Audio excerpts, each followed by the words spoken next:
permasalahan ketiga tentunya yang sudah kita alami beberapa kali adalah Pemda tidak mengajukan formasi guru ASN yang sesuai dengan kebutuhan yang data dari pusat gitu. Jadi jumlah murid, data dari Dapodik, karena berbagai macam alasan. Jadi ketiga permasalahan ini mendorong pemerintah pusat untuk mencari solusi.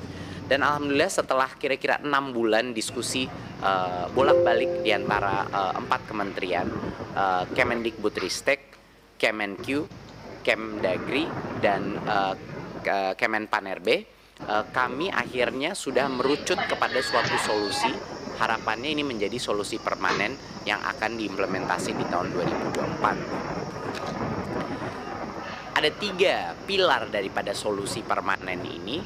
Yang pertama adalah konsep marketplace untuk guru, konsep talent pool untuk guru, di mana akan ada suatu tempat di mana semua guru-guru yang boleh mengajar masuk ke dalam suatu database yang bisa diakses oleh semua sekolah di Indonesia. Pilar kedua adalah pola perekrutan yang tadinya itu dilakukan secara centralized di pusat, yang sekarang akan diubah menjadi real time. Perekrutan itu dilakukan langsung oleh sekolah, jadi mereka bisa melakukannya kapan aja. Dan yang ketiga adalah memastikan bahwa kalaupun kita sudah membuat suatu marketplace atau bisa dibilang pasar talenta untuk setiap sekolah, tetap saja pasti akan ada sekolah-sekolah yang kebutuhan guru dan tidak ada guru-guru yang ingin diposisikan di sekolah itu. Jadi itu adalah masalah ketiga kita, dan solusi kita adalah merubah sistem insentif untuk memastikan bahwa sekolah-sekolah di mana tidak ada minat untuk mengajar itu benar-benar terisi. Jadi ini 3 pilar solusi kita, Bapak Ibu. Sekarang kita masuk kepada pilar yang pertama dulu, mengenai marketplace untuk guru ini. Marketplace untuk guru adalah suatu database yang nanti akan didukung secara teknologi, di mana semua sekolah ini bisa nanti mengakses siapa sih saja yang bisa menjadi guru dan siapa yang saya mau undang untuk menjadi guru di sekolah saya. Siapa aja yang akan masuk ke dalam marketplace ini? Yang pertama adalah guru-guru honorer yang sudah lulus seleksi, ya, mereka yang mengikuti seleksi untuk menjadi calon guru ASN. Nah, seleksi ini pas mereka sudah lulus, itu pasti grade, mereka akan masuk ke dalam database ini. Yang kedua yang akan masuk marketplace ini, talenta pool talenta ini, adalah lulusan PPG Prajabatan. Ini guru-guru baru yang sudah lulus PPG, dan mereka akan juga masuk ke dalam marketplace terintegrasi ini, ya. Dan juga semua guru honorer yang lulus seleksi dan lulusan PPG Prajabatan ini bisa mendaftarkan diri dalam marketplace, dan kita tahu bahwa karena kriterianya sudah ketat, semua guru atau calon guru yang masuk ke dalam marketplace ini sudah berhak untuk mengajar, ya, di sekolah-sekolah kita.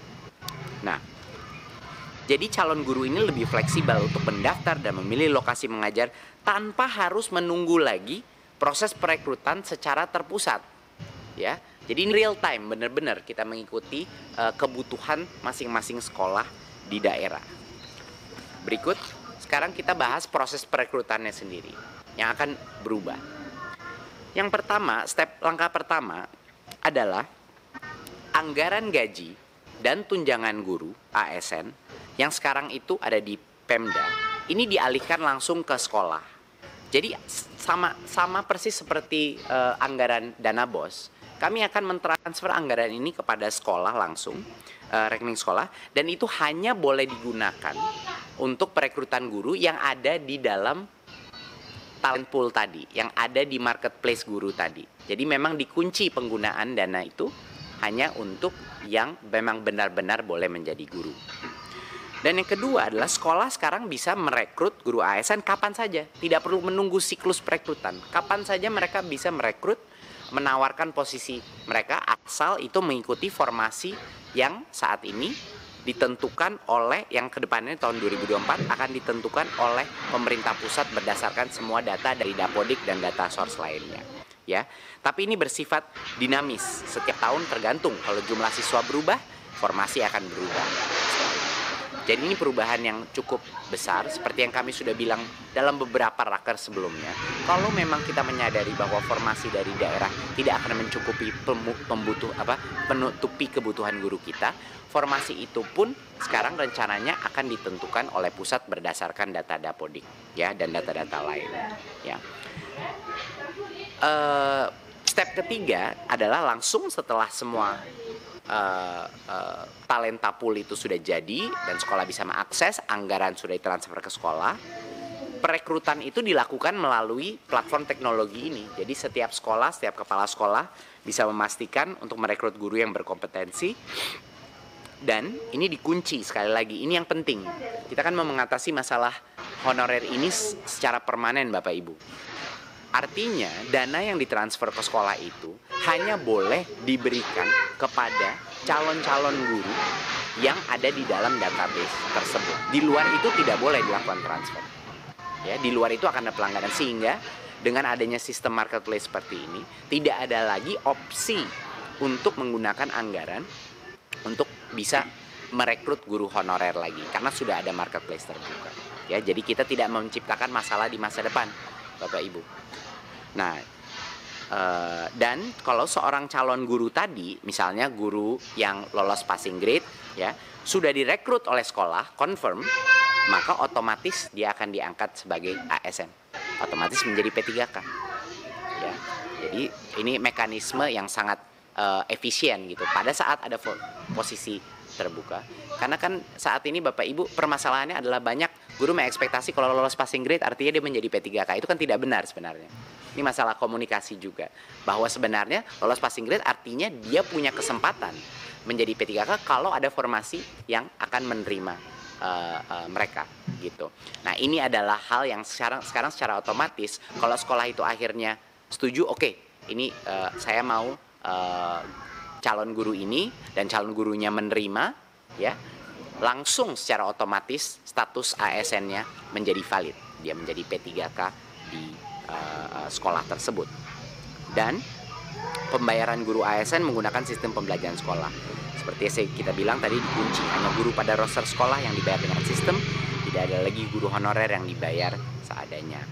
Nah, jadi ini adalah sistem ini dan didukung dengan teknologi. Satu-satunya cara Bapak Ibu untuk menghentikan perekrutan guru honorer baru, tetapi memberikan kesempatan maksimal bagi semua sekolah untuk memenuhi kebutuhannya tanpa menunggu siklus perekrutan pusat. Jadi kami memberikan kemerdekaan dan otonomi kembali kepada sekolah untuk melakukan perekrutan ini. Berikut. Oke. Nah, sekarang adalah bagaimana masalahnya di sekolah-sekolah yang sudah lama mencari guru tapi tetap aja tidak ada. Tentunya marketplace tidak cukup, karena dengan marketplace pasar bebas pun pasti banyak guru yang tidak mau ditempatkan di beberapa daerah yang memang mungkin kurang menarik bagi guru-guru tersebut. Jadi harus ada solusinya juga untuk daerah-daerah yang paling kebutuhan guru di lokasi yang tidak sering diminati guru. Kami sudah menentukan bahwa sekarang kita akan tahun depan akan mengenalkan mekanisme beasiswa dengan ikatan dinas. Jadi beasiswa untuk guru PPG Prajabatan, guru-guru baru yang menerima beasiswa. Nah, ikatan dinas ini akan diperlakukan untuk beberapa tahun. Mereka akan ditempatkan di mana kami merasa itu dibutuhkan. Nah, tapi tentunya ada berbagai macam benefit dari ini juga. Kita akan memberikan insentif dalam karirnya dan lain-lain. Jadi kenaikan kepangkatan yang lebih cepat dan lain-lain. Jadi untuk guru-guru baru yang mau menerima beasiswa, tentunya yang tidak mau menerima beasiswa tidak masalah. Mereka punya kebebasan untuk menentukan sendiri mau daerah yang mana, mau formasi yang mana. Tetapi bagi yang menerima beasiswa dari pemerintah, dia selama beberapa tahun pertama karirnya kita tempatkan di lokasi yang benar-benar membutuhkan guru. Dan ini menurut kami Bapak Ibu kesempatan yang luar biasa juga untuk melatih jiwa sosial guru-guru kita dan juga melatih mereka pedagogi yang lebih baik lagi, karena melatih mengajar di dalam daerah yang tertinggal atau sekolah dengan tingkat literasi yang rendah itu luar biasa untuk pengalaman guru tersebut. Jadi ini adalah salah satu langkah pertama kita. ya, yang menerima beasiswa itu ditempatkan di tempat-tempat yang kurang diminati